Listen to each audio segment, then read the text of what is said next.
si Idol madla, nakakahanga, may mga hawak, gandang linyada. Ika'y inspirasyon kung bakit hanggang ngayon ako'y palaging kumakarera. Ngayong araw mga kalapatids, tuloy ang construction natin dito sa Dreamloft. So ito kita nyo, nalagay na rin namin yung basketball board saka ring mga kalapatids. So meron na tayong half court dito. So kulang lang natin dito ng semento. So yan, nag-ipon pa tayo pamili semento. Tapos ito, meron na mga steel matting na winelding si Tatay Madlay. Naka-welding na yung mga yan, no? So medyo ano na yan, firm na yan mga kalapatids, malinis na yung look natin. Pintura na lang, primer, saka yung pampataw na kulay blue. So ganitong kulay din bibili natin. So mas maganda na to pag naging all blue na siya. Ayan, nilagyan lang namin na ano to, ng tawag dito, ng plywood na manipis kasi medyo maingay, tama ng tama dun sa steel matting eh. No, pero lang temporary lang. Ito makita nyo. So ito yung magiging ano nung pinto, yan yung daan ng pinto. May pinto kasi dito dahil syempre papasok ng area natin yan para may daan dito sa Gedli. Para sa kali pupunta ka sa likod, dito ka nilang dadaan. Ayan. Pero tataasan pa to eh. So hindi ka naman sasaya dito dahil hindi naman tayo 6-footer. Ayan, kahit mataas tayong bagya, hindi pa rin ako sasaya to, diba? So ayos pa rin. So ayan, malinis na rin yung kapaligiran dito sa kabila. Ayan o, tinanggal na yung mga kalat-kalat sa loob. Ito, tinitik-tik na nila to, pinapantay lang para pag nagpantay madali na lang na makinis. Ayan, dami mga nakakalat na bagal, oh. Pinagtatanggal-tanggal na lahat. Ayan, mga naka-welding na rin to mga kalapatid sa gilid. Ayan o. Ito, tatakpan din natin to, yung buo na to, para wala nang naka-open na ganyan, para di na tayo maglagay ng karapal dito sa likod. Punta tayo dito. Ayan, naka-welding na mga kalapatid. So yung part na lang na to, hindi pa. Pero doon, naka-welding na yung bandang harap.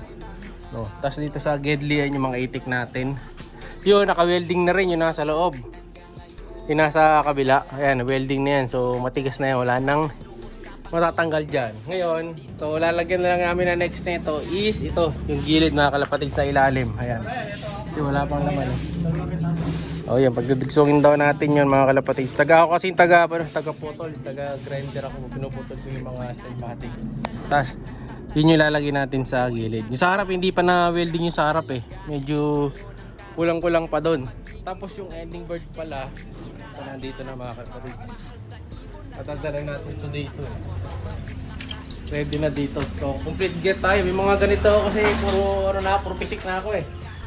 Oh, so para safe. Ay, nilagyan na natin ng tape, yung mga ibon. So dalawa, ito yung ending board, tapos ito yung pamasahe nila, no? So syempre free shipping, ako nagbayad ng shipping fee. Kita nyo, 1,000 plus yan, dalawang ibon. Medyo malayo kasi yung pagpapadala natin ng dalawang ibon na yan, kaya medyo mahal ang shipping, no?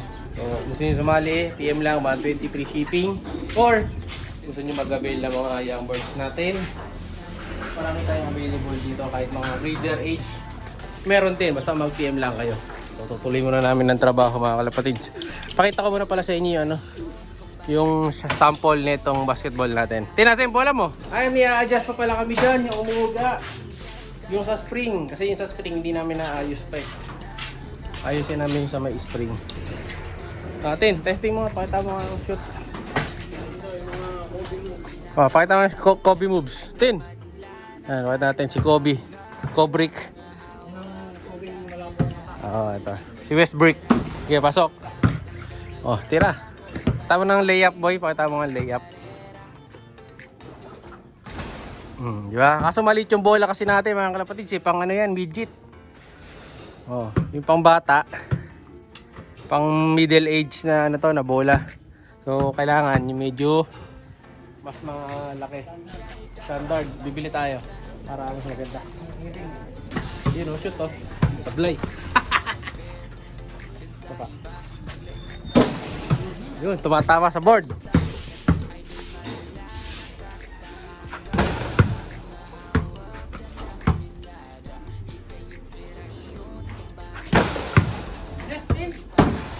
Di ba? Masarap na rito si Kobe. Maglilinis na si Kobe. Magtatrabaho na ulit si Kobe.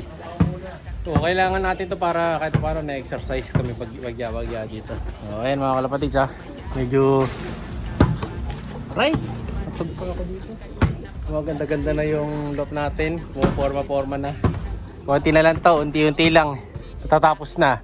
Ayan. Ngayon, ito pala, istorbo pala to dito mga kalapatid. Sa'yo, no? Kita nyo to, yung kulungan. Nakaharang. Ayan, no? So, kailangan natin tanggalin tong kulungan ng kalapati natin dito. Kasi hindi namin malagay itong bakal. Katulad nito. Ito, naka-welding na to mga kalapatid. Ang kulang na lang nito sa ilalim. Ito din ang tinanggal to mga kalapatid. Nilagay na dito. Pero hindi pa fix to kasi wala pa ilalagay dito sa ilalim. So, ngayon, alisin natin tong isa para yung mating na to makakabit natin dito sa kabilang muka. Tapos sa kabila na yun lalagay din natin. Let's go. Eh, may itlog kasi to eh. Kailangan magdahan-dahan tayo dito kasi may itlog yung kalapate. So kailangan lang naman, mission lang namin dito matanggal tong isa. So kailangan lang makalabas siya. Pero mukhang malayo ang malarating ng kulungan. So tingnan natin. Lipat muna natin. Pang certificate, tanda ko dati back to back ito sa puling sa lupit na mga ibon mo. Instant winning kaya din ako magtataka kung manalo ka. Sa lahat ng sasalihan, ibon mo ay kakasa. Ibang klase talaga, idulo ng karamihan. Sa pagiging tunay mo, yan aking hinahangaan. Mapagmahal sa ibon at matulungin sa kapwa. Mabait na kaibigan, talagang nakakahanga. Hindi nakakasawang panoorin ka habang nagbabahagi ng kaalaman sa mga batang tulad ng karamihan. Nangangarap balang araw na mahawakan ng tropeyo. Dami mang kaagaw, pampalakas loob, kayaming inspirasyon na balang araw ako din ay magiging isang kampyon. Siya'y kalapatistang napakagaling na Yan, nalipat na natin yung kulungan dito sa kabilang side. Yan, kita nyo, dito sa may gedli na siya. Kasi pag dito, medyo storbo daw, lalagyan daw ng hagdan. Kaya dito muna natin siya nilagay pansamantala. Pero maganda kasi pwesto niyan, doon talaga yan. Sa may pader. Pag medyo tumaas na yung lupa dito. So magkakaroon kasi ng hagdan dito mga kalapatid. Mula sa gilid, papasok. Kaya ito, may mababa dito. Ito yung magiging pinto ng dream loop natin yan mga kalapatid. Ayan, yan yung magiging pinaka-forma ng pinto. No, sa new look ng dream loop natin. Picturean ko muna. Yan. So, dito dadaan yan. So, entrance to. Kaya yan, nakagitna. Oh. So, dito ka papasok pag gusto mong pumasok doon sa loob. Pero lalagyan namin ng pito sa gilid para sakali. Habang kung wala pang hagdan to, doon tayo dadaan sa kabila. Tapos ito, tinibag na yung gawin na to. Ayan yung flooring. Ito yung flooring yan. Ayan, mataas. So, kita nyo ako dito sa akin. Oh. Hanggang tiyan ko lang. Mababa kasi lupa dito sa likod. Pero yung loop natin mataas kaya malabo na ang abutan ng bahayan. So ito na lang ilalagay namin yan, yung nasa mukha na to. Saka yung nandun sa kabila. May mga nakatapat na naman na mating na eh.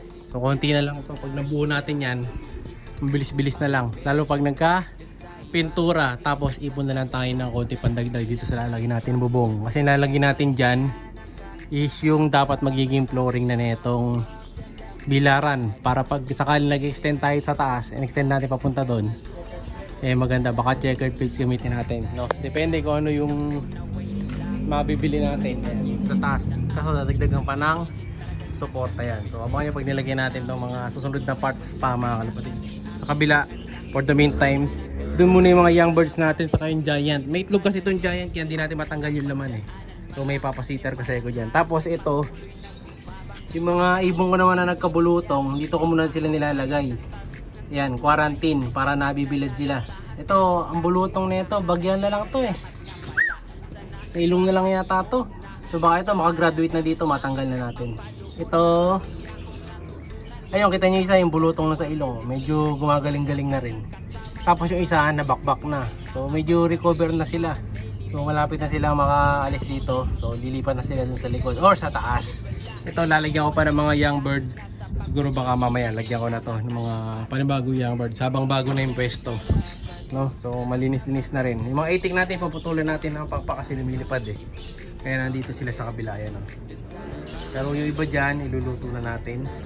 Kaya nandito rin yung mga tinibag na mga ganyan. So pupunuin natin to ng mga tinibag na ganyan hanggang doon sa likod para tumaas.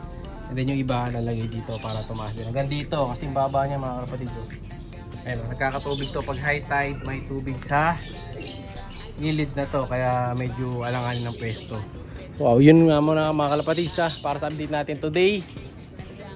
Pahinga mode muna. So bukas ulit ang trabaho. Like and subscribe. Ingat! Siya'y kalapatistang napakagaling na kinakilala.